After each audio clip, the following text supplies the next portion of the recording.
Mayang gabi sa tanan, yan nasabta sa atong amo po nga exhortation sa matag say sa matag Lunes sa gabi between 6 to 7 p.m. So nasayod ko abi ko buntag karon gabi madayron.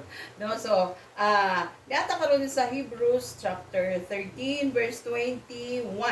Ingon diri sa Hebrews chapter 21 at chapter 13 verse 21, ingon diri, make you complete in every good work to do his will, working in you what is well pleasing in His sight, through Jesus Christ, to whom be glory forever and ever. Through nato, make you complete in every good work to do His will, working in you what is well pleasing in His sight, through Jesus Christ, to whom be glory forever and ever. So atong hisgutan let's talk about doing God's will or doing the will of the Lord. Ang Kristohanon dapat mag-desire to do God's will. Mao na dapat ang i-desire sa mga Kristohanon. But the question is how to do God's will. So doon ay upat kabutang nga atong i-exhort karon no on how to do God's will. First is walk with the Lord. Dapat maglakaw gid ta uban sa Dios no kay makita nato ang example ni Enoch no sa Genesis chapter 5 verse 22 to 24 no nga naglakaw siya uban sa Ginoo nga gikuha pag abot sa panahon sa ingpit nga panahon gikuha siya sa Ginoo no meaning gikuha siya sa Ginoo gidala siya sa Ginoo sa dapit diin gusto sa Ginoo nga dito magkinabuhi si Enoch uban sa Dios forever and ever. So kung gusto ta nga inana kabalo ta nga kung maglakaw ta uban sa Dios kabalo ta ata dadon ni Lord no. So dapat maglakaw ta nga ang kamot na duha na to ka kamot naa sa Ginoo no, because some Christians wanted to walk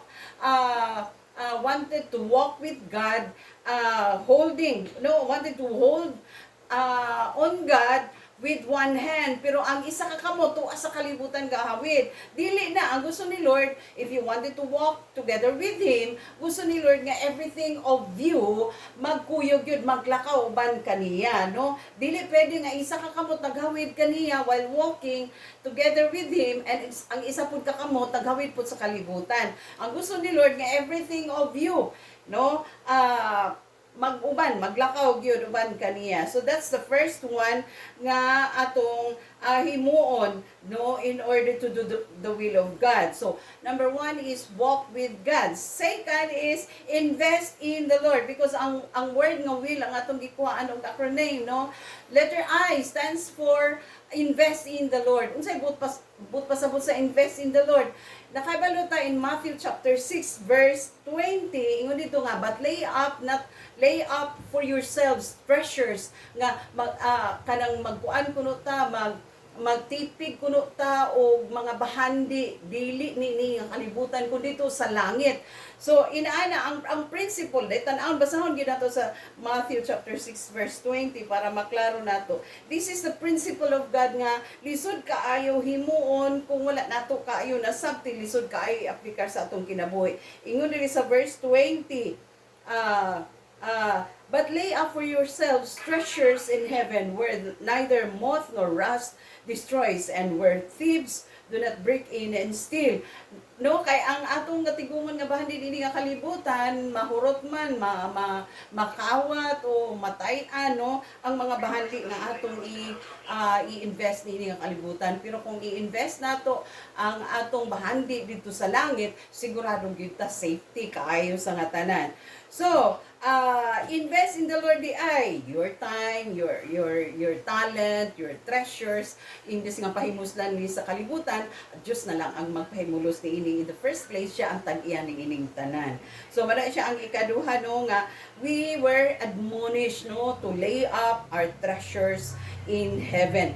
Kay grabe gyud ang another admonition nga gihatag sa ato sa balaang kasulatan sa Dios is naa sa Matthew chapter 6 verse 33. Ingon din na, seek ye first the kingdom of God and His righteousness, and all things or everything shall be added unto you.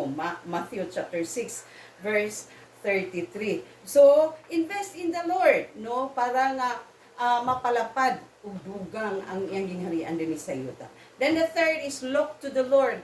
Letter L, look to the Lord. Ingon ang Hebrews chapter 12 verse 2, looking unto Jesus, the author and finisher of our faith. No? Kang Jesus ra ta magtutok, dili ta magtan-aw sa ang mga bisan unsang mga butang, dili ta magtutok sa tao tungod kay ang mapakyas ang tao, ang mabutang nini nga kalibutan, mapakyas, no? Ang mga promiso sa tao, mapakyas, ang tao, mapakyas, ang kwarta, kung magsalita sa kwarta, mahurot ra na. Ang atong mga treasure, mahurot ra gihapon na. So, dapat, mututok lang ta kang Ginoong Hesus because only Jesus Christ never fails. Si Ginoong Hesus ra ang dili gyud mo fail, no, kay ang tanang mabutang mo fail gyud niini nga kalibutan. But only Jesus never fails. No. So ang ikaapat is ang ikaapat nga word is letter L. Sa word nga will, no. So letter L, love as the Lord loves. Muna siya, love as the Lord loves. Dapat kung mahigugma ta, susama sa paghigugma sa Diyos sa ato, no, nga kanang the way Jesus Christ loves us so much nga He gave Himself. So ingon anak ko day dapat, no, kay sama sa pulong niya nga nag-ingon sa Galatians chapter 2 verse 20 nga I am crucified with Christ.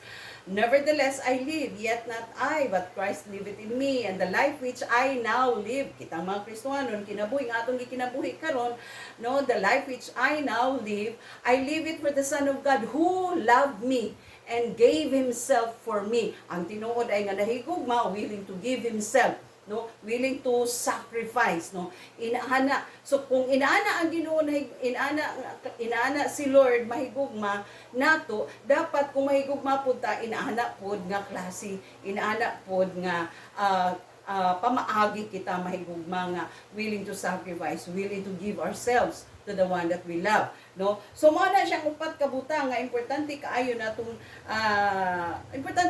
tan-aw, consider nato, no, if we wanted to do the will of the Lord, then we must walk with God. Maglakaw tang Kristohanon, kauban gyud si Lord nga maghawid gyud ta kang Lord, or si Lord maghinawiray gyud ta uban kang Lord. Dayon invest in the Lord. Kay mao na siya ang principle nga kanang dili kaayo makakasabtan sa uban, mo nang we need to invest in the Lord our time, no, our treasure, our talents, invest nato diha sa Ginoo. Dahil ang ikatulo is look to Jesus, or look to the Lord, no. Mo nang ang naa nga tutok lang kita kang Ginoong Hesus, ita magtutok sa mga bisan sa mga butang sa bisan ginsa nga tao, kay there's no one is perfect, only Jesus Christ is perfect.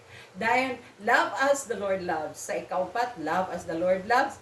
Kung willing siya to sacrifice His life, kita po dili na kinahanglan nga to the point of death, to the point of the cross, but something that we need to sacrifice in for the one that we love, no, especially karon Christmas na, kung tinuod tang nahigugma, then we have to be willing to give ourselves to the one that we love.